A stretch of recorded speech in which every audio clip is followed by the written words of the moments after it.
forecast. Forecast. The river will rise above minor flood stage by this afternoon and continue to rise to near 15.0 feet by early Saturday morning. The river will fall below minor flood stage by early Saturday afternoon. Impact at 15.0 feet. Minor flooding continues. French Broad River floodwaters may be impacting several roads within the valley, resulting in road closures including along Lambridge Road, Kinner Road, Butler Bridge Road, Nelson Road, Banner Farm Road, Raymond Road, Old Brevard Hui, and Lamson Road. Widespread farmland flooding is ongoing with floodwaters impacting some residential and commercial property and outbuildings.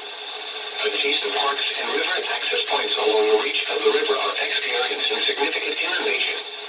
Impact at 13.0 feet, minor flood stage. French Broad River floodwaters are now inundating Banner Farm Road. Floodwaters may be approaching portions of Glen Ridge Road. Farmland and other low-lying areas within the French Broad River Valley from Etowah to Avery Creek are experiencing scattered flooding. Glenbridge Park and river access is experiencing scattered flooding. Impact at 12.0 feet, action stage continues. Glenbridge Park river access is experiencing minor flooding.